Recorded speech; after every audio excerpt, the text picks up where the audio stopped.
أشهد أن لا إله إلا الله وحده لا شريك له وأشهد أن محمدا عبده ورسوله أما بعد فأعوذ بالله من الشيطان الرجيم بسم الله الرحمن الرحيم الحمد لله رب العالمين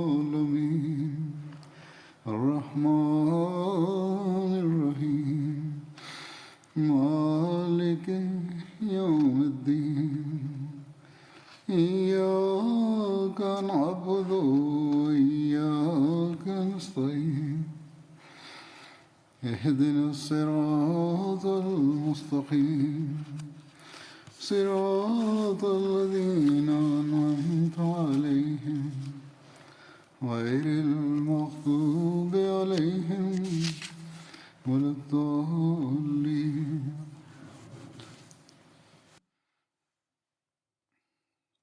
Hazrat Amirul Mominin Mwenyezi Mungu amsaidie sana anasema kuhusu uchaguzi wa Hazrat Abubakar Siddiq radhiyallahu ta'ala anhu kama khalifa.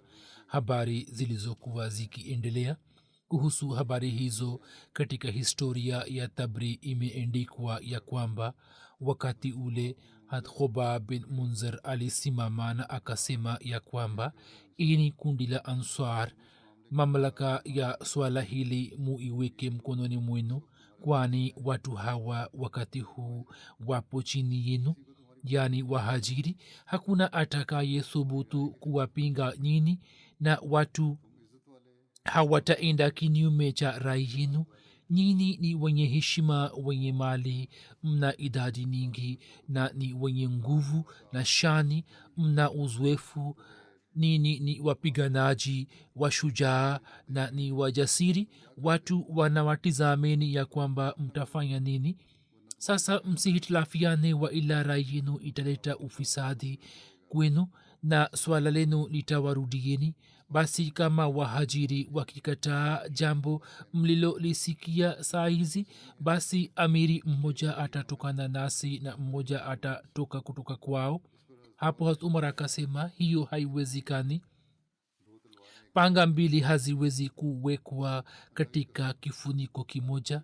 Wallahi, Waarabu hawatakubali kamwe ya kwamba wao wawafanyeni kuwa amiri ilhali nabii wao atokane na kabila jingine. Isipokuwa Waarabu watakubali jambo hili ya kwamba swala lao tuwaachie wao wenyewe wenye utume na amiri wao atokane nao. Na katika hali hiyo, ikiwa kuna mtu katika Waarabu atakayekataa kukubali uamiri wake, basi sisi tutakuwa na dalili waziwazi na haki iliyobayana zidi yake. Katika swala la utawala na uamiri wa Muhammad sallallahu alaihi wasallam, ni nani atakayetupinga? Sisi ndiyo marafiki za Mtume sallallahu alaihi wasallam na familia yake, na hakuna awezaye kupinga rai hiyo isipokuwa mtu aliyemjinga au mwenye dhambi tu. Khubab bin Munzir akasema, eni kundi la Ansar, nini wenyewe mutoe uamuzi wa swala hilo na kamwe msikubali jambo la mtu huyo na wenzake.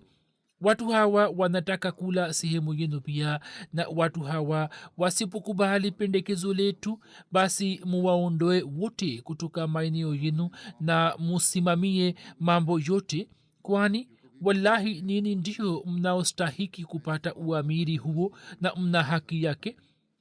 Panga zenu zimewafanya watu wote kuwa watiifu wa dini ambao hawakuwa na tabia ya utii. Mimi nachukua dhima ya kutatua swala hilo, kwani mimi nina uzoefu wake kamili na naweza kufanya hivyo. Wallahi, kama mkipenda basi naweza kutatua swala hilo na kutoa uamuzi wake mara moja. Hatumara akasema kwamba ukifanya hivyo Allah atakuangamiza. wakati ule abu ubaida akasema, eni kundi la ansar, nyini ni wale mliotangulia kuisaidia na kuinusuru dini. sasa isije ikatokea hivi kwamba muwe wa kwanza kuiletea mabadiliko. Hapo bashir bin saad akasema, ni kundi la answar, bahati ya kufanya jihadi zidi ya washirikina na bahati ya kuitumikia dini ya islam tuliyopata sisi, shabaha yetu ilikuwa ni kupata razi ya mola wetu tu na kumtii nabii wetu. Hatutakiwi kujitanguliza juu ya wengine, wala hatutaki faida yoyote kutoka dunia, na hii ni hisani ya allah tu iliyo juu yetu. Sikilizeni kwamba bila shaka muhammad saa salam alikuwa ametokana na quraishi, hivyo kaumu yake inastahiki zaidi kuwa na uamiri, yani ukhalifa huo. nami nasema kwa kuapa kwa allah ya kwamba katika swala hilo sitahitilafiana nao. nyini muogope allah na msiwapinge katika swala hilo, wala msibishane nao. kwa vyovyote vile hutuba aliyoitoa hat umar inapatikana hivi katika riwaya nyingine. katika sunan kubra linisai imeendikwa ya kwamba katika kikao cha sakifa banu saida ansar waliposema ya kwamba amiri mmoja atatokana nasi na mmoja atakuwa miongoni mwenu, hapo hat umar akasema kwamba kama ilivyoelezwa hapo kabla ya kuwa panga mbili haziwezi kuingia katika kifuniko kimoja na hatutaweza kukaa sawa. pia yeye akashika mkono wa hat abubakar na akasema kwamba sifa hizi tatu ni za nani? idh yaqulu lisahibihi la tahzan inna allaha maana, yani mtume saa salam alipokuwa akimwambia sahibu yake ya kwamba usihuzunike, kwa yakini allah yu pamoja nasi. rafiki yake alikuwa nani? kisha akasema ya kwamba izhuma fil ghari, yani walipokuwa wote wawili katika pango, hawa wawili walikuwa kina nani? kisha hazrat umar akasema la tahzan inna allaha maana, yani usihuzunike, kwa yakini allah yu pamoja nasi. katika maneno hayo pamoja na mtume saa salam mtu aliyetajwa ni nani isipokuwa hata abubakar ambaye allah alikuwa pamoja naye. na akisema hayo hata umar akafanya bayati na ya hata abubakar, kisha akawaambia watu kwamba nini pia mufanye bayati yake. hivyo watu wakafanya bayati yake. baada ya hat umar hat abu ubaida bin jarrah na hat bashir bin saad wakafanya bayati, na hivyo answar wote wakafanya bayati ya hat abubakar. baiti hiyo katika vitabu vya islam inajulikana kwa jina la bayati saqifa na bayati makhsus. katika baadhi ya riwaya inapatikana hivi kwamba saad bin ubada alikuwa hakufanya bayati hata abubakar, ila hali riwaya zingine zinasema ya kwamba yeye pia pamwe na answar wengine alikuwa amefanya bayati. hivyo katika tarikh tabri imeendikwa ya kwamba kaumu nzima ilifanya bayati hata abubakar na saad pia akafanya bayati yake. baada ya mtume sallallahu alaihi wasallam akieleza kuhusu ukhalifa hat musleh maud anasema ya kwamba angalieni, baada ya muhammad sallallahu alaihi wasallam ukhalifa ulipatikana na kisha ukapatikana kwa shani yake yote. baada ya kifo chake hata abubakar akachaguliwa kuwa khalifa. wakati ule ansar wakapenda ya kwamba khalifa mmoja atokane nasi na khalifa mmoja atokane na wahajiri. kwa kusikia hayo tu hat umar hata abubakar sadiq hat umar na masahaba wengine wakafika huko ambapo ansar walikuwa wamejumuika, na akawaambia ya kwamba angalieni, jambo la kuwa na makhalifa wawili si sahihi. katika mtafaruk islam haitapata maendeleo, hivyo khalifa atakuwa mmoja tu. kama mtaleta mtafaruk, basi umoja wenu utasambaratika na utakwisha na heshima zenu zitamalizika, yani mtakosa heshima na waarabu watawamalizeni. hivyo msifanye hivi. baadhi ya answar wakaanza kutoa hoja zidi yake. hata umar anasema mimi nikafikiri ya kwamba hata abubakar hawezi kutoa hutuba, hivyo mimi nitatoa hutuba mbele ya answar. lakini hata abubakar alipotoa hutuba akazieleza hoja zote zilizokuwa kichwani mwangu.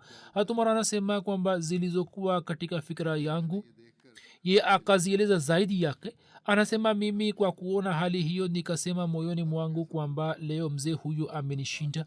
mwishowe ikatokea fadhili ya allah ya kwamba hata kutoka answar baadhi ya watu wakainuka na wakasema kwamba kile anachosema hata abubakar ni sahihi. waarabu hawatakubali utii wa mtu yote isipokuwa watu wa Makka tu. Kisha answari mmoja akasema, eni kaumu yangu, Mwenyezi Mungu alimtuma mtume wake katika nchi hii na jamaa zake wakamwondoa kutoka mji wake, nasi tukampa uhifadhi katika nyumba zetu, na Mwenyezi Mungu kwa kumpitia yeye akatujalia heshima. Sisi watu wa Madina tulikuwa hatujulikani, tulikuwa zwalili, lakini kwa sababu ya mtume huyo tukawa wenye heshima na tukajulikana. Hivyo kitu hicho kilichotujalia heshima kiwe kinatosha kwa ajili yetu, na musiwe na tamaa zaidi, musiji mkapata hasara. Wakati ule Abubakar akasema ya kwamba angalieni, kuanzisha ukhalifa ni jambo la msingi, na kwa ajili yake mnaweza kumchagua yeyote kuwa khalifa. Mimi si tamani kuwa khalifa.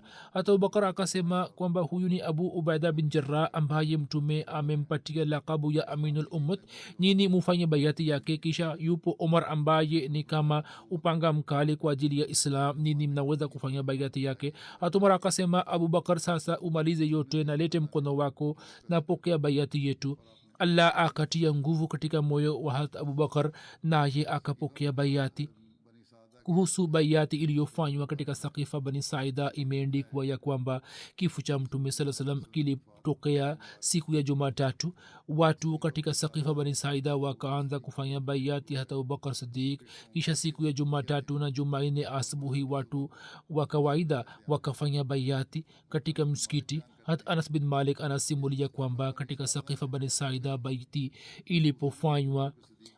ilipofanywa siku ijayo, hat Abubakar Siddiq aliketi na hat Umar akainuka na akatoa hutuba kabla ya hat Abubakar. ye akamhimidia Allah na kueleza sifa zake. Kisha akasema, eni watu, jana nilikuwa nimewaambieni jambo moja, ya kwamba mtume hajafa. Habari hiyo sikuipata katika kitabu cha Allah, wala mtume alikuwa amenihusia kusema hayo, lakini mimi nilikuwa nafahamu kwamba mtume sasa lazima atatuandalia swala letu. Msimuliaji anasema hat Umar akasema, nilikuwa nadhani ya kwamba sisi tutakufa kabla ya mtume sallallahu alaihi wasallam, na mtume sallallahu alaihi wasallam atakuwa wa mwisho kati yetu, na bila shaka Mwenyezi Mungu amewaachieni kitu ambacho kwacho yeye akamuongoza mtume sallallahu alaihi wasallam, na kama mkiendelea kushikamana nacho kwa nguvu, basi Mwenyezi Mungu atawapatieni mwongozo kama alivyomuongoza mtume sallallahu alaihi wasallam. Allah amemwachia mtu maswala yenu ambaye ni mbora kati yenu, ambaye ni rafiki ya mtume sallallahu alaihi wasallam na ni msadikishaji wa maneno ya thania thnain izhuma fil ghar, yani alikuwa wapili katika wawili pale walipokuwa katika pango. Basi inukeni na mufanye bayati yake. Basi watu baada ya bayati ya Thaqifa wakafanya bayati ya hata Abubakar. siku ile watu wote walipofanya bayati, hata Abubakar Siddiq akatoa hutuba moja. yeye baada ya kumhimidia Allah akasema, eni watu, kwa yakini mimi nimechaguliwa kuwa khalifa wenu, lakini mimi sidai kwamba mimi ni mbora kuliko nyinyi nyote. nikifanya kazi nzuri basi munisaidie, na nikifanya kinyume chake basi munirekebishe. ukweli ni amana na uongo ni hiana. mtu wenu aliye dhaifu ni mwenye nguvu kwangu mpaka nimpatie haki yake kutoka wengine, na mtu wenu aliye na nguvu ni dhaifu kwa ajili yangu hadi nichukue haki kutoka kwake na niwapatie wengine. kaumu inayoacha kufanya jihadi katika njia ya Allah, Allah anaizwalilisha, na kaumu ambayo maasi yanaenea katika kaumu, Allah anaiingiza kaumu hiyo kwenye masaibu. mimi nikimtii Allah na mtume wake basi munitii mimi, na nikimwasi Allah na mtume wake basi nini hamwajibiki kunitii. simameni kwa ajili ya swala, Allah awarehemuni nyote. kuhusu bayati ya hat Ali, kwamba lini hat Ali alikuwa amefanya bayati ya hat Abubakar Siddiq radhiyallahu ta'ala anhu, kuna riwaya mbalimbali. Tarikh Tabri inasema kwamba imesimuliwa na Habib bin Abu Thabit ya kwamba hat Ali alikuwa katika nyumba yake. mtu mmoja alipomjia na akamwambia ya kwamba hat Abubakar amekaa ili apoke bayati.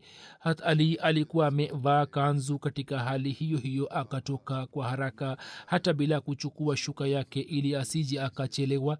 hadi akafika huko na akafanya baiati ya Hazrat Abubakar na kisha akaketi karibu yake kisha akaagiza shuka na nguo zake zingine na akazivaa kisha akaendelea kuketi katika kikao cha Hazrat Abubakar.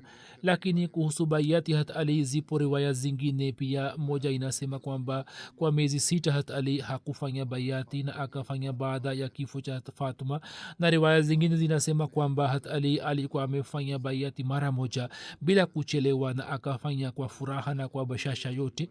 Imesimuliwa na Hazrat Abu Said Khudri ya kwamba wahajiri na ansar walipofanya baiati Hazrat Abubakar akapanda mimbari, akapanda juu ya mimbari na akaangalia upande wa watu na hakumkuta Hazrat Ali kati yao. Hazrat Abubakar akauliza kuhusu Hazrat Ali. Watu kadhaa kutoka ansar wakamwendea na wakamleta. Hazrat Abubakar akasema, ewe mwana wa baba mdogo wa Mtume sallallahu alaihi wasallam na mwana mkwe wake, je, unataka kuvunja umoja wa Waislamu? Hazrat Ali akasema, e khalifa wa Mtume sallallahu alaihi wasallam, usifikiri hivi. Kisha yeye akafanya baiati ya Hazrat Abubakar. Alama Ibn Athir anasema kwamba Hazrat Ali ibn Abi Talib baada ya kifo cha Mtume sallallahu alaihi wasallam siku ya kwanza au katika siku ya pili alikuwa amefanya baiati ya Abubakar, na huo ndio ukweli, kwani Hazrat Ali kamwe hakumwacha Abubakar wala hakuacha kuswali nyuma yake. Sayyidina Ahmad alaihissalam anasema ya kwamba mwanzoni Hazrat Ali karamallahu wajhu alikuwa amesita kidogo kufanya baiati Hazrat Abubakar, lakini alipofika nyumbani Mungu anajua alipata wazo gani ya kwamba hakufunga kilemba na akaja na kofia yake tu kufanya baiati, kisha baadaye akaagiza kilemba chake. Inaonekana kuwa atakuwa amepata wazo moyoni mwake ya kwamba huu ni uasi mkubwa, ndio maana akafanya haraka sana mpaka hakufunga kilemba na akaja na kofia tu ili afanye baiati na kisha akaagiza kilemba chake. Muslim radhiyallahu anhu anasema ya kwamba angalieni hata Abubakar radhiyallahu anhu, yeye alikuwa mfanya biashara wa kawaida wa Makka. Kama Muhammad sallallahu asingetumwa na historia ya Makka ingeandikwa hapo, mwana historia angeandika ya kwamba Abubakar alikuwa mfanya biashara mwema na mwaminifu wa Arab, lakini kutokana na kumtii Muhammad sallallahu alaihi wasallam Abubakar akapata daraja ile mpaka leo dunia nzima inamtaja kwa heshima na kwa adabu. Mtume sallallahu alaihi wasallam alipofariki dunia na Waislamu wakamfanya hata Abubakar kuwa khalifa na mfalme wao. Habari hiyo ikaenda kufika hadi Makka. Katika kikao fulani watu wengi walikuwa wameketi, na katika majlis ile baba yake hata Abubakar, Abu Qahafa, pia alikuwepo. Yeye aliposikia kwamba watu wamefanya baiati juu ya mkono wa hata Abubakar, kwa ajili yake ikawa vigumu kuamini habari hiyo. Yeye akamuuliza mtu aliyekuwa ameleta taarifa kwamba wewe unamzungumzia Abubakar yupi? Yeye akasema Abubakar yule yule aliye mwanao. Yeye akaanza kutaja majina ya makabila ya Uarabuni na akasema, je, kabila fulani pia limefanya baiati yake? Na mtu huyo aliposema kwamba wote wamemchagua Abubakar kama khalifa na mfalme wao, hapo Abu Qahafa akatamka mara moja, ashhadu an la ilaha illallah wa ashhadu anna muhammadan abduhu wa rasuluhu, yani mimi natoa shahada kwamba hakuna apasaye kuabudiwa isipokuwa Allah na Muhammad sallallahu alaihi wasallam ni mtume wake aliye mkweli. Muslih Maud anaandika kwamba ilhali Abu Qahafa alikuwa amesha silimu zamani na yeye alikuwa amefanya baiati ya Mtume sallallahu alaihi wasallam, lakini hapo akasoma tena shahada kwa sababu hata Abubakar Siddiq radhiyallahu anhu alipochaguliwa kuwa khalifa, macho yake yakafumbuka na yeye akaelewa ya kwamba huo ni ushahidi mkubwa juu ya ukweli wa Islam. Waila mwanangu alikuwa na umuhimu gani mpaka Uarabuni mzima ungejumuika juu ya mkono wake? Muslim Maud radhiyallahu anhu akieleza tukio hilo anasema katika sehemu nyingine ya kwamba angalieni hata Abubakar radhiyallahu anhu alikuwa na hali gani kabla ya Islam. Yeye alipochaguliwa kuwa khalifa, baba yake alikuwa hai. Mtu fulani akaenda kwake na kumpatia habari akisema kwamba hongera, Abubakar amekuwa khalifa. Yeye akamuuliza kwamba Abubakar yupi? Yeye akasema kwamba mwanao, lakini yeye hakuamini na akasema kwamba labda atakuwa mtu mwingine. Lakini alipoambiwa tena kwamba ni mwanao, akasema kwamba Allahu akbar, shani ya Muhammad sallallahu alaihi wasallam ni kubwa sana kiasi gani mpaka Waarabu wamemchagua mwana wa Abu Qahafa kama kiongozi wao. ilmuradi abubakar ambaye hakuwa na shani kubwa katika dunia kwa sababu ya muhammad saa salam akapata heshima kubwa kiasi kwamba sasa wapo malaki ya watu wanaojinasibisha kwake na wanajivunia juu yake. khalifatulmasih al awal anasema kwamba kwa yakini muelewe ya kuwa hakuna malipo ya hisani ila ihsani. hivyo mwenyezi mungu anampatia mtu kwa kuongeza maradufu ambaye anatoa kwa ajili yake. angalieni abubakar raziallahu anhu alikuwa ameacha nyumba ya kawaida tu katika makka, lakini allah akamjalia heshima kiasi gani kwamba akamfanya kuwa mkuu wa utawala mmoja. kuhusu ukhalifa wa abubakar sidik kuna ruya ya mtume. kuhusu ruya hiyo inapatikana hivi kwamba imesimuliwa na hat abdullah bin umar ya kwamba nabii saa salam alisema, nilioneshwa katika ruya ya kwamba nimesimama karibu na kisima fulani na ninachota maji na ndoo. hapo akaja abubakar na akachota ndoo moja au mbili, ilhali kulikuwa na udhaifu katika kuchota kwake, na allah atasitiri udhaifu wake na atamsamehe. kisha akaja umar bin khattab na ndoo ile ikabadilika katika ndoo kubwa, na sijawahi kumwona mtu mwenye nguvu zaidi akifanya kazi kama alivyofanya umar, naye akachota maji mengi mpaka watu wakamaliza kiu na wakashiba na wakaenda kuketi juu ya sehemu zao. kuna ruya ya hata abubakar sidik raziallahu anhu, safari moja hata abubakar aliona katika ndoto ya kwamba yeye amevaa shuka moja ya kiyamini, lakini kuna madoa mawili juu ya kifua chake. yeye alipomwambia mtume saa salam ndoto hiyo, mtume salallahu alaihi wasallam akasema kwamba muradi wa shuka mbili za kiyamini ni kwamba wewe utajaliwa kizazi bora, na maana ya madoa mawili ni uamiri wa miaka miwili, yani wewe utakuwa amiri wa waislamu kwa miaka miwili. baada ya uchaguzi wa ukhalifa kuna habari za kumwekea abubakar sidik posho yake ya kwamba baada ya uchaguzi wa ukhalifa yeye akaja madina na akaanza kuishi katika madina. yeye akaangalia mambo yake na akajisemea kwamba wallahi, ukiendelea kufanya biashara hutaweza kuwatumikia watu, hivyo kazi hii inahitaji fursa na muda mwingi. upande wa pili watu wa familia yangu pia wanahitaji chochote cha kujikimu, hivyo yeye akaacha kufanya biashara na kwa ajili ya matumizi yake na ya familia yake akaanza kupokea matumizi ya kila siku kutoka baitulmal.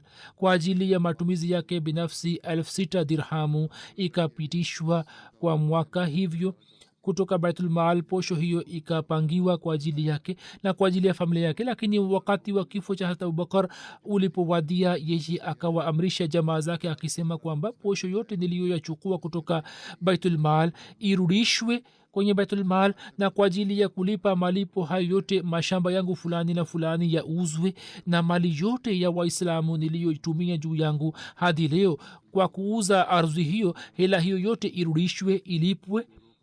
hivyo baada ya kifo chake umar alipochaguliwa kuwa khalifa na fedha ile ikamfikia, ye akaanza kulia na akasema, abubakar sidik, wewe umemwachia mwakilishi wako mzigo mzito sana. hata musleh maud anasema ya kwamba hata abubakar alikuwa mfalme wa ulimwengu mzima wa islam, lakini yeye alikuwa anapata nini? yeye alikuwa msimamizi wa fedha ya umma, lakini alikuwa hatumii chochote juu ya dhati yake. bila shaka hata abubakar alikuwa mfanya biashara mkubwa, lakini kwa kuwa yeye alikuwa na tabia hii ya kwamba akipata hela akatoa katika njia ya allah, hivyo kilichotokea ni kwamba mtume sasa alipofariki dunia naye akawa khalifa. wakati ule yeye hakuwa na fedha taslimu. siku ya pili ya ukhalifa yeye akabeba mzigo wa nguo na akatoka kuziuza. hat umar akakutana naye njiani na akamuuliza kwamba unakwenda wapi? ye akasema kwamba nina matumizi mbalimbali, hivyo nisipofanya kazi nitakula nini? hat umar akasema hiyo haiwezekani kwamba wewe uendelee kuuza nguo, sasa nani atafanya kazi za ukhalifa? hata abubakar akamjibu kwamba nisipofanya kazi hiyo nitajikimu vipi? hata umar akasema wewe uchukue posho kutoka baitulmal. hata abubakar akamjibu mimi siwezi kufanya hivyo, sina haki yake. hata umar akasema kurani tukufu imetoa ruhusa ya kwamba hela ya baitulmal inaweza kutumika juu ya wafanya kazi wa dini, sasa wewe kwa nini huwezi kupokea? hivyo baada yake posho yake ikapangiwa kutoka baitulmal, lakini sawa na zama zile posho ile ilikuwa na kiasi kadogo tu ambayo ilikuwa inatosha kwa ajili ya mahitaji yake ya msingi tu. zama za ukhalifa wa hat abubakar sadiq zilikuwa fupi kuliko makhalifa wengine ambayo takriban ilikuwa ni ya miaka 2 na robo tu, lakini muda huo mfupi ulikuwa na umuhimu mkubwa katika historia ya ukhalifa, kwani hat abubakar akalazimika kukabiliana na hatari na masaibu makubwa na kisha kutokana na kupata msaada makhsus wa allah na kwa fadhili za allah na kutokana na ushujaa na busara na ufahamu na ujasiri wake, katika muda mfupi tu mawingu yote ya hofu na hatari yakatoweka na hofu zote zikabadilika katika amani, na waasi na wajeuri wakamalizwa mpaka uamiri wa ukhalifa uliokuwa unatikisika ukasimama imara juu ya msingi madhubuti. mwanzoni mwa ukhalifa wake masaibu na matatizo aliyolazimika kuyaona hat abubakar sadiq, hat aisha raziallahu anha ameyaeleza kama hivi.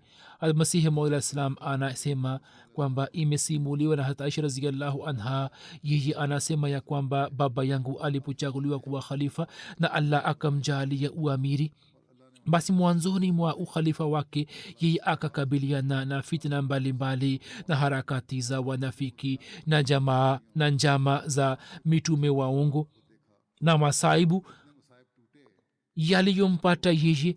Kama yangetokea kwa milima ile inge nasa katika ardhi na inge anguka chini na ingevunjika kabisa, lakini yeye alikuwa amejaaliwa subira kama mitume wanavyopewa hadi nusura ya allah ikamfikia, na mitume waongo na wanafiki wakaangamizwa. mitume waongo wakauawa na waritadi wakaangamizwa, fitna zikaondolewa na masaibu yakatoweka, na swala likaamuliwa na ukhalifa ukaimarika, na allah akawasalimisha waumini kutoka shida zote na akawabadilishia hofu yao katika amani, na akawaimarishia dini yao, na akasimamisha haki juu ya ulimwengu mzima, na akazifanya nyuso za mawafisadi ziwe nyeusi, na akatimiza ahadi yake, na akamsaidia mja wake yani hata abubakar siddiq, na akawaangamiza waasi na masanamu yao, na akatia haiba mioyoni mwa makafiri mpaka wao wakashindwa, na mwishowe wao wakarejea na wakatubu.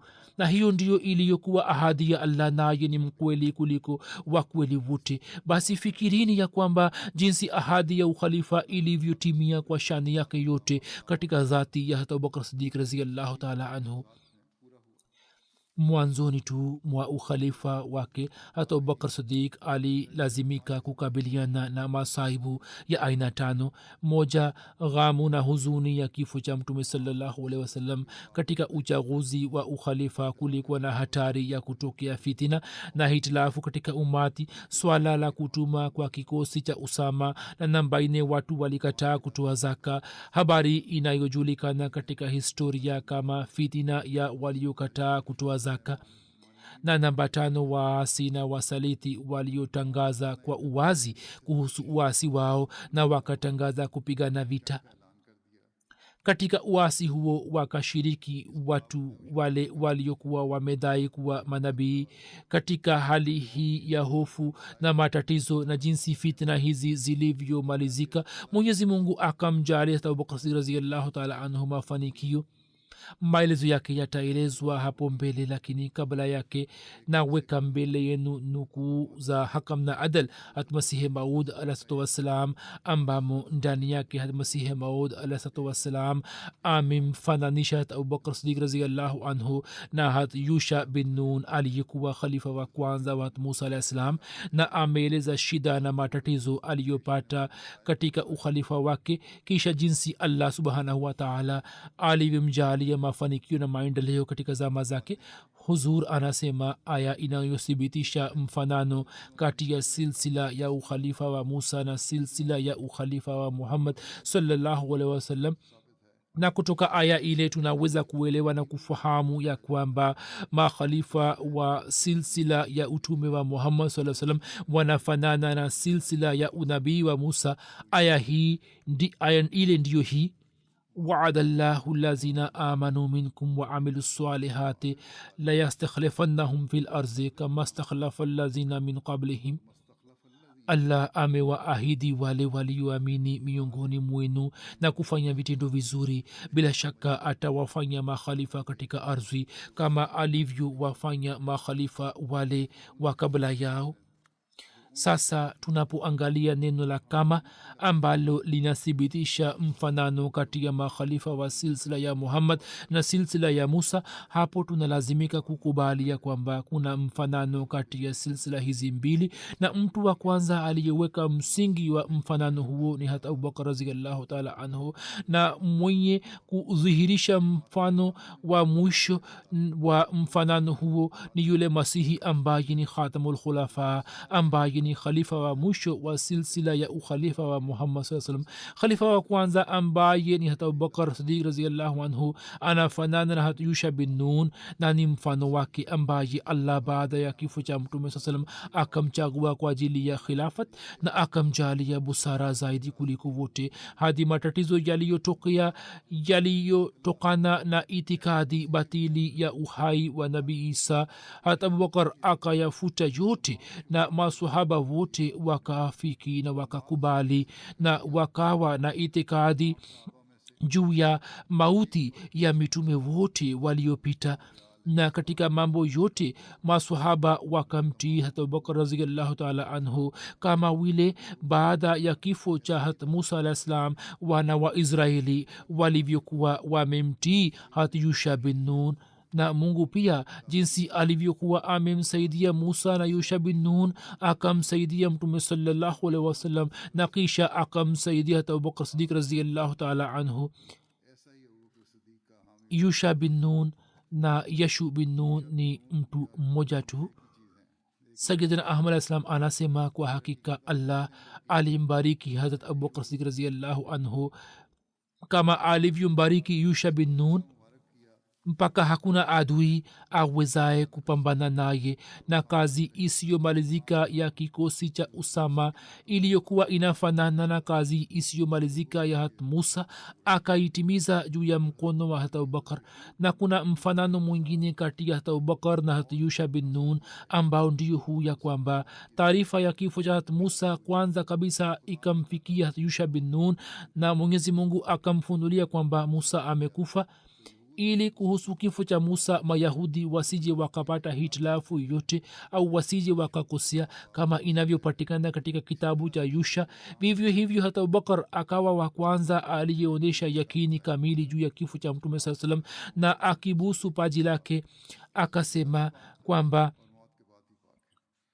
ulipokuwa hai ulikuwa mtukufu, na hata baada ya mauti pia wewe ni mtukufu. Na kisha mawazo yaliyokuwa yamezalika mioyoni mwa baadhi ya masahaba kuhusu maisha ya mtume saa salam katika mkutano wa watu wote, akitoa kumbukumbu ya aya moja ya kurani tukufu akayafutulia mbali, na pia akabatilisha itikadi ile iliyokuwa inapatikana katika mioyo ya baadhi ya masahaba, na jinsi hata yusha bin nun alivyokuwa amewaangamiza maadui na wapinzani wakali wa dini, vivyo hivyo wafisadi wengi na mitume waongo wakauawa kwa kumpitia hata abubakar raziallahu anhu, na jinsi hata musa alivyokuwa amefariki akiwa njiani, ambapo wana wa israeli walikuwa bado hawajapata ushindi kamili juu ya maadui wa kanani, na shabaha nyingi bado zilikuwa zimebaki, na kulikuwa na kelele za maadui, na baada ya kifo cha musa hali ilikuwa imepata hatari zaidi.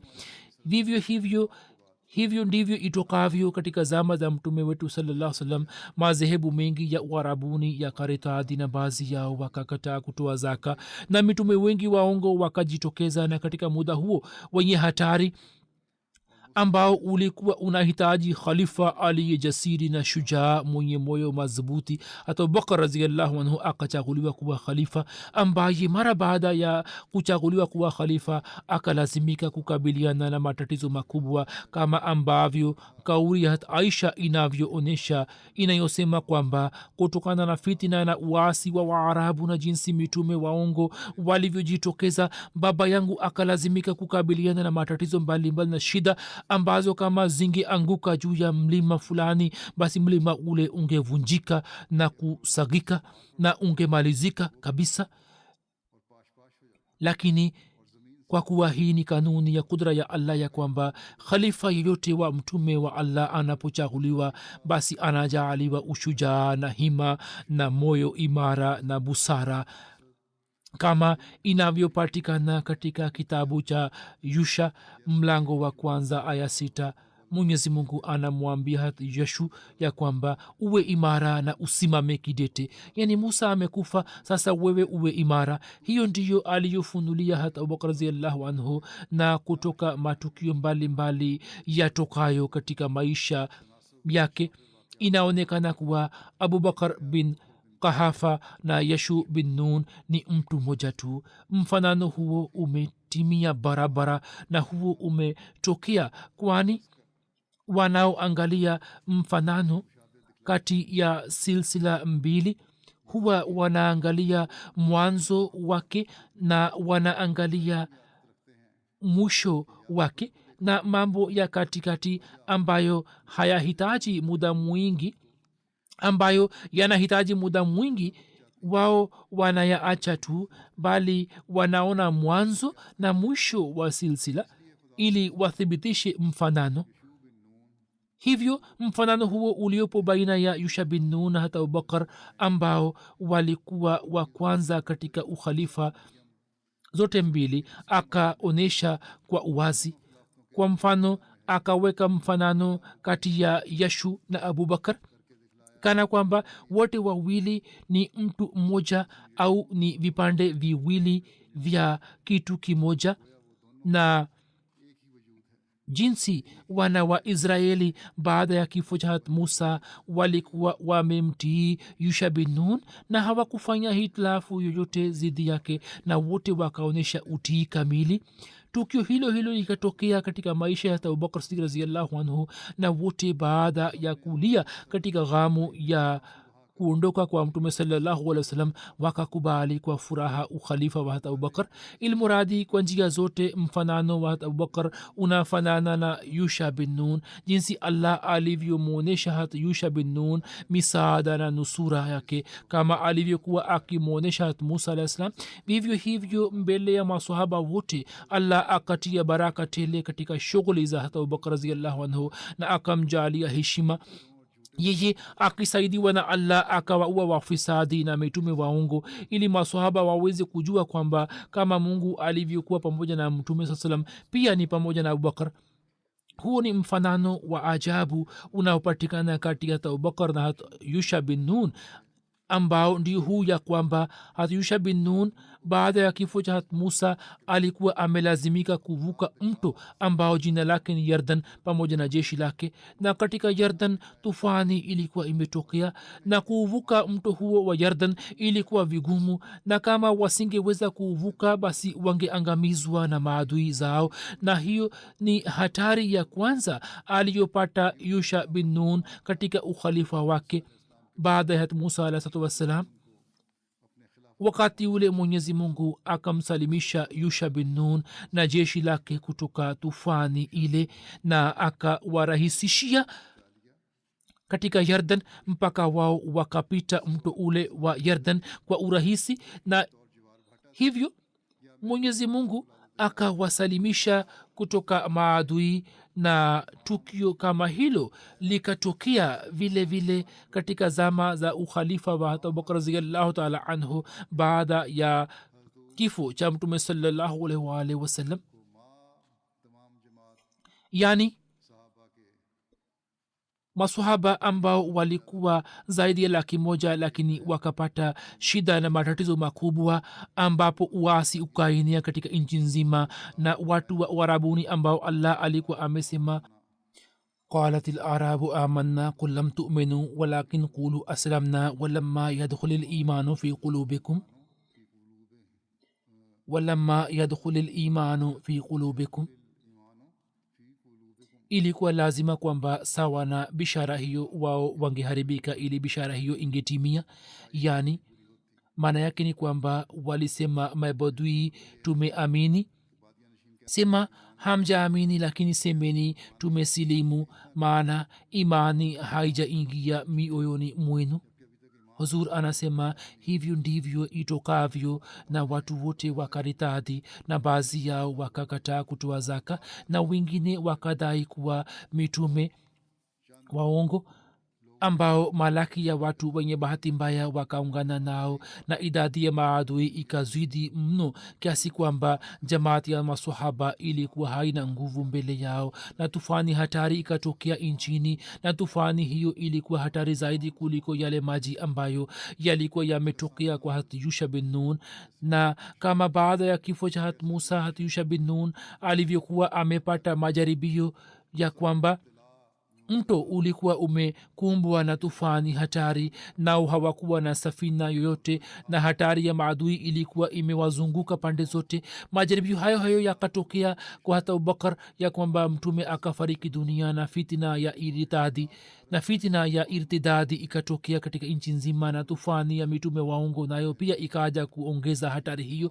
tufani hiyo haikuwa chini ya tufani ya yusha bin nun, bali ilikuwa na hatari zaidi sana. na kisha jinsi Allah alivyomjalia hat yusha nguvu, na akasema, popote pale uendapo mimi ninakuwa pamoja nawe, uimarike na uwe shujaa na usikate tamaa. ndipo yashu akapata nguvu na imani thabiti inayotokana na ahadi ya Allah. vivyo hivyo hata Abubakar akajaaliwa na Allah nguvu katika tufani ya uasi. mtu anayejua kuhusu historia ya islam ya zama zile anaweza kutoa ushahidi ya kwamba tufani ile ilikuwa inatisha kiasi kwamba kama mkono wa Allah usingekuwa pamoja na Abubakar, na kwa hakika ikiwa islamu isingekuwa kutoka kwa Allah na Abubakar asingekuwa khalifa mkweli, basi siku ile islam ingekwisha. lakini kwa kupitia kalamu ya Allah Abubakar akapata nguvu kama alivyopata Yeshua, kwani Allah alikuwa ameshatoa habari ya majaribio hayo katika Qurani tukufu. hivyo mtu ambaye atatafakari juu ya aya ifuatayo atakuwa na imani kwamba bila shaka habari ya majaribio hayo ilikuwa imeshatolewa katika Qurani tukufu, nayo ndiyo hii ya kwamba وعد الله الذين آمنوا منكم وعملوا الصالحات ليستخلفنهم في الأرض كما استخلف الذين من قبلهم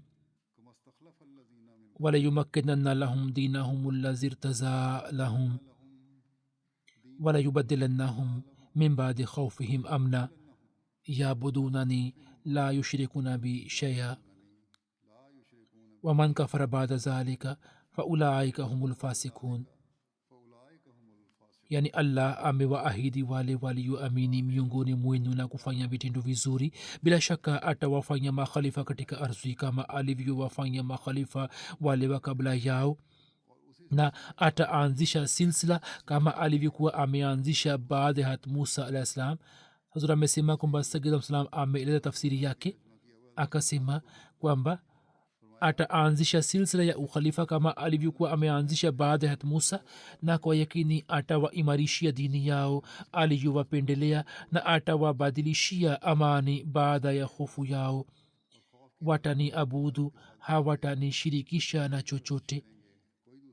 angalieni kwamba katika aya hii imeelezwa wazi kwamba zama za hofu pia itakuja na amani itatoweka, lakini Mwenyezi Mungu kisha wabadilishia amani baada ya hofu yao. na hiyo ndio hofu iliyotokea kwa Yushu bin Nun, na Mungu alikuwa amempa moyo. hivyo ndivyo ilivyotokea katika zama za Abubakar, na Mwenyezi Mungu akampa moyo.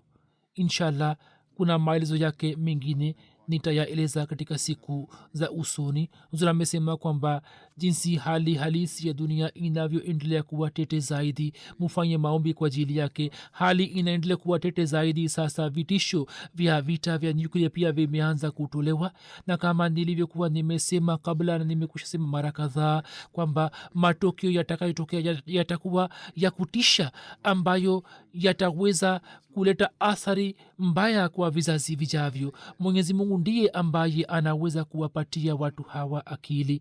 katika siku hizi musome durud na pia mufanye istighfar.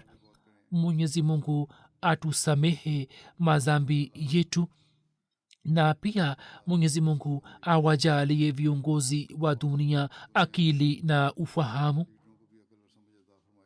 Sayyidina Ahmad alayhi wassalam katika muda fulani alikuwa amenasihi jumuiya kwamba jumuiya isome dua isemayo rabbana atina fi dunia hasana wa fil akhirati hasana wa qina azabannar. alikuwa amesema kwamba baada ya rukuu mkisimama mufanye maombi hayo: mwenyezi mungu atujalie mema na atuokoe kutoka kila aina ya adhabu ya moto. kuna jeneza moja ya ghaibu pia nitaisalisha, ambayo ni ya mheshimiwa abul faraj al hasani saheb wa siria. marehemu mwezi wa februari tarehe 13 akiwa na umri wa miaka 90 alikuwa amefariki dunia. inna lillahi wa inna ilaihi rajiun. baba yake mheshimiwa muhammad al husni saheb alikuwa akitokana na wanajumuiya wa mwanzoni ambaye alikuwa amefanya bayati kwa kupitia maulana jalaluddin saheb shams. marehemu abulfarj al husni saheb alikuwa mpwa wa amiri wa kwanza wa jumuiya ya siria mheshimiwa munir al husni saheb, na hata katika zama za uamiri wake akaendelea kuitumikia jamaat na baadaye pia akawa naibu amir. akazaliwa mwaka 1963 na alikuwa amepata athari kubwa kwa kupitia wema wa baba wake mdogo munir al husni saheb, na alikuwa anakaa kwake. alikuwa na umri wa miaka 15 tu. siku moja aliposikia usomaji wa Qur'an tukufu akaanza kulia, kisha akamwendea baba yake mdogo na akasema kwamba anataka kujua zaidi kuhusu Allah. yeye akampatia kitabu kimoja cha Sayyidina Ahmad sallam. ye akasoma kitabu kile na dunia yake ikabadilika. yeye akaja kwa baba yake mdogo na akasema nataka kufanya bayati. marehemu akapata bahati ya kukutana na makhalifa watatu. mwaka 1955 Khalifa Msi Athani alipokwenda Dimashq ye akakutana naye na pia akaweza kumlinda, akaweza kutoa wajibu kama mlinzi. kisha mwaka 1972 alipofika Pakistan akakutana na Khalifa Msi Asalis rahimahullahu taala na akaishi kwake kwa miezi kadhaa na akaweza kujifunza lugha ya Kiurdu na akapata elimu ya jamaati. kisha akapata bahati ya kwenda Kadian mwaka ule ule. kisha mwaka 1986 alipokuja katika mkutano wa Uingereza akakutana na Khalifatul Masih Arabi rahimahullahu taala. kisha mwaka 2017 akapata bahati ya kuitembelea Kadian na wakati ule kwenye jalsa akaweza kutoa hutuba fupi katika lugha ya Kiarabu. marehemu alikuwa mcha Mungu, mwema, mtifu na ni mtu mwenye matendo. hakuwa na watoto. mke wake si mwanajamaati. rais wa jumuiya ya siria anasema kwamba mwaka 2017 nilipata bahati ya kuitembelea Kadian pamoja na marehemu. marehemu alikuwa dhaifu, yani alikuwa na udhaifu mkubwa. afya yake ilikuwa sio nzuri, lakini alikuwa na shauku kubwa mpaka nikaona kwamba ye hatembei juu ya ardhi bali anaruka hewani. mwanzoni alikuwa hataki kwenda kwa sababu ya maradhi yake, lakini mimi nilipomwambia kwamba nenda ukaitembele Kadian, ye akasema kwamba amri ya khalifa imekuja, hivyo sasa mimi lazima nitakwenda. na kisha Allah akamfadhili akamjalia na yeye na mkewe wote wawili wakapona. na kisha kwa fadhili ya Allah wakaenda huko na marehemu akapata bahati ya kupanda Mnaratul Masih. na wasimuliaji wanasema kwamba marehemu alikuwa amepanda Mnaratul Masih kwa kasi kama vijana wanavyopanda, ilhali mwanzoni alikuwa na shida katika siha yake. Muslim Tarubi saheb ambaye ni daktari anasema kwamba marehemu bila shaka alikuwa anatokana na mawali wa Allah na Abdalus Sham, na sisi ni mashahidi juu yake. yeye alikuwa mfanya biashara maarufu wa Dimashq na mfano wake ulikuwa mfano wa kuigwa kwa wafanya biashara wengine katika sokoni. marehemu alikuwa na busara na alikuwa na swali sala ya tahajudi bila kukosa. akaona ndoto mbalimbali ambazo zikatimia, na ndoto zake zilikuwa zinahusika na hali ya Syria. wabashiri walipoenda siria kwa ajili ya kujifunza lugha ya kiarabu. yeye alikuwa anawaheshimu na alikuwa anasema kwamba watu hawa wabashiri hawa wametumwa na khalifa, nao wamejitolea maisha yao wakfu kwa ajili ya mahubiri, hivyo alikuwa anawaheshimu sana. hisamu naqib saheb ambaye ni sadr wa zamani wa siria na siku hizi anaishi Uturuki, anasema kwamba marehemu alikuwa na sifa chungu nzima, na sifa yake kubwa ndiyo hii kwamba alikuwa anampenda sana Masihi Maud Islam na makhalifa zake. mimi siwezi kusahau safari yangu niliyofanya pamoja naye katika Qadian. katika Qadian yeye alikuwa anafanya maombi kwamba ewe Allah umsaidie khalifa na umnusuru na utie baraka tele katika shughuli zake na kwenye umri wake. anasema kwamba kila wakati alipokuwa akipokea ujumbe fulani kutoka khalifa na ujumbe ulikuwa unasomwa, alikuwa hamruhusu mtu kuongea katikati ili aweze kusikiliza vizuri ujumbe wa khalifa na aweze kufahamu. marehemu alikuwa na sifa chungu nzima. alikuwa hafurahi kwa kusikia sifa kutoka kwa mtu, bali alikuwa anasema kwamba usiseme hayo, Allah na jumuiya yake ndiyo kila kitu, na hivyo uongee kuhusu mambo ya jamaati tu. akaendelea kusoma vitabu vya Sayyidina Ahmad sallam hadi umri wake wa mwisho, na akaendelea kusoma vitabu vyake. hata tafsiri kabiri ya Musleh Maud radhiyallahu anhu pia alikuwa amesoma, na kila alipokuwa akiulizwa aya fulani na tafsiri ya Qur'an tukufu na maelezo yake, alikuwa anaeleza maelezo kutoka tafsiri kabiri. mpwa wake Muhammad Amar al Husni ambaye siku hizi anaishi Uingereza, ye anasema kwamba nilipokuwa na umri wa miaka 14 nikaenda kuswali sala ya Ijumaa pamoja na marehemu. wakati wa kurejea nyumbani, njiani nilikuwa namuuliza kuhusu jamaat na kuhusu elimu mbalimbali. marehemu alikuwa ananijibu vizuri, na katika nchi ya Siria vitabu vya jamaat vilikuwa havipo, lakini marehemu alikuwa anafanya juhudi kubwa ili aweze kuwapatia wanajamaati vitabu vya jumuiya. alikuwa amejifunza lugha ya Kiurdu alipoenda Rabwa, hivyo wakati wa kurejea katika nchi yake akaleta vitabu vya Kiurdu, na kisha alikuwa anajaribu kwamba avisome vitabu vile katika lugha ya Kiurdu na kisha aweze kuwaambia wanajamaati. marehemu alikuwa mtu mwema sana, hakuwa na tamaa ya kupata cheo chochote. safari moja Khalid Sirabe alitaka kumfanya kuwa amiri, lakini yeye akasema kwamba umfanye yote mwingine kuwa amiri na mimi nina furaha kwamba niitumikie jamaat nikiwa chini yake, na kisha akaonyesha utii kamili na akajenga mfano mwema. Mwenyezi Mungu amghufiri marehemu na amnyanyue katika daraja na apokee maombi yake yote kuhusu mke wake vile vile, na amjalie mkewe naye pia aweze kukubali jumuiya. baada ya swala ya Ijumaa inshallah nitasalisha sala yake ya jeneza.